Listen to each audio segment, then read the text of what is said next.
Hi hello నమస్తే అండి, welcome to our channel సలాం సైనిక. ఈరోజు ఈ వీడియోలో నేను చెప్పబోయే ముఖ్యమైన కొన్ని పాయింట్స్ సర్వింగ్ సోల్జర్కి అలాగే రిటైర్ అయిన ఎక్స్ సర్వీస్మెన్కి తప్పకుండా ఉపయోగపడుతుంది అనుకుంటున్నాను. దయచేసి ఆఖరి వరకు చూడండి. ఇన్ఫర్మేటివ్ అనిపిస్తే మన తోటి సర్వింగ్ సోల్జర్స్కి అలాగే ఎక్స్ సర్వీస్మెన్స్కి ఈ వీడియో తప్పకుండా షేర్ చేయండి. ఇక వీడియోలోకి వెళ్దాం. ఇక్కడ ఒక్కసారి మీరు గమనించినట్లయితే ఈ all India help line number ఏవైతే ఉన్నాయో 1565-305 ఇది, అలాగే 155306 ఎప్పుడైనా ఏ సమయంలో అయినా పోలీసుల ద్వారా కానీ లేదా క్యాబ్ సిబ్బంది ద్వారా కానీ ఎటువంటి ఇబ్బందులు వచ్చినా తప్పకుండా ఈ నెంబర్కి కాల్ చేసి మీరు మద్దతు అనేది పొందవచ్చు. నెక్స్ట్ ఇక్కడ ఏదైతే మీకు నెక్స్ట్ పోస్ట్ చూపిస్తుందో ఇక్కడ మీరు ఈసీహెచ్ఎస్ పాలిక్లినిక్లో మందులు తీసుకోవడానికి వెళ్ళిన సమయంలో అక్కడ లేని మందులకి ఎన్ఏ సర్టిఫికేట్ అనేది ఇవ్వటం జరుగుతుంది. ఎన్ఏ సర్టిఫికేట్ ద్వారా మనం ఆ యొక్క మందుల యొక్క బిల్స్ని క్లెయిమ్ చేసుకోవచ్చు. ఇంకో విషయం ఏంటంటే నెక్స్ట్ మంత్ ఎప్పుడైతే మీరు మందుల కొరకు వెళ్ళాలనుకుంటే కనీసం ఈ బిల్ అంటే మీరు మొదటిసారి వెళ్ళిన దానికి ఇప్పుడు వెళ్ళేదానికి కనీసం 20 రోజులు గ్యాప్ ఉండే విధంగా మీరు చూసుకోవాల్సిన అవసరం ఉంది.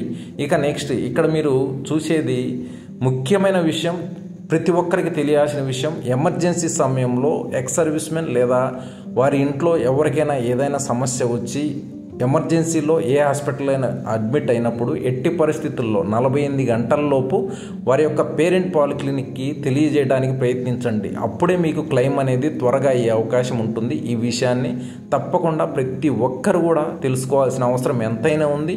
అందువల్లనే ఈ వీడియో షేర్ చేసి ప్రతి ఒక్కరికి తెలిసేంత వరకు ట్రై చేయండి. అర్థమైంది కదండి?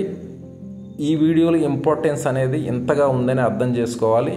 ఇక నెక్స్ట్ మీరు ఇక్కడ చూసినట్లయితే ఒక ఎక్స్ సర్వీస్మెన్ తన బిల్స్ని అంటే నాన్ అవైలబుల్ మెడిసిన్స్కి కానీ అలాగే మీరు ఏదైతే ట్రీట్మెంట్ ఎమర్జెన్సీ సమయంలో చేయించుకుంటారో బయట నాన్ ఎంపానల్మెంట్ హాస్పిటల్స్లో ఆ సమయంలో ఉండవలసిన డాక్యుమెంట్స్ అనేవి ఇక్కడ మీకు ఎదురుగా షో చేస్తున్నాయి. చూడొచ్చు ఇక్కడ నాన్ అవైలబిలిటీ సర్టిఫికేట్, అలాగే క్యాన్సిల్డ్ చెక్, అలాగే పేషెంట్ ఈసీహెచ్ఎస్ కార్డ్, అలాగే కంటిజెంట్ బిల్, అలాగే బిల్స్ అన్నీ కూడా మీరు మెడిసిన్ తీసుకున్న బిల్స్ అన్నీ కూడా వితిన్ 30 డేస్లో ఈసీహెచ్ఎస్ పాలిక్లినిక్లో క్లెయిమ్ చేసుకునేందుకు సబ్మిట్ చేసుకోవాలండి.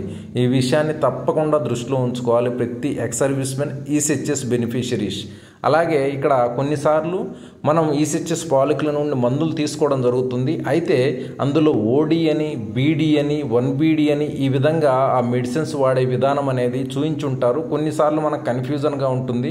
అందువల్లనే ఈసీహెచ్ఎస్ పాలిక్లినిక్ నుంచి ప్రత్యేకంగా ఈ ఫోటో తీసుకొని మీ ముందుకు తీసుకురావడం జరిగింది.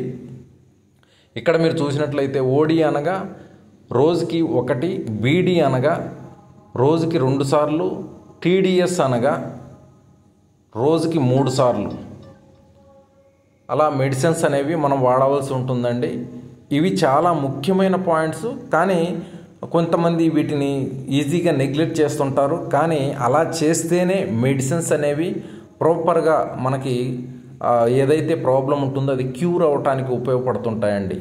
ఇవండి చాలా ముఖ్యమైన పాయింట్స్ అనిపించింది. నేను నిన్న పాలిక్లినిక్ విజిట్ చేసినప్పుడు ఇవి మన ఎక్స్ సర్వీస్మెన్స్కి ఏదో ఒక విధంగా ఉపయోగపడే అవకాశం ఉంది కనుక ఈ ఫోటో తీసుకుని మరి అదే పనిగా నేను ఈ వీడియో ద్వారా మీ ముందుకు రావటం జరిగింది. జై హింద్.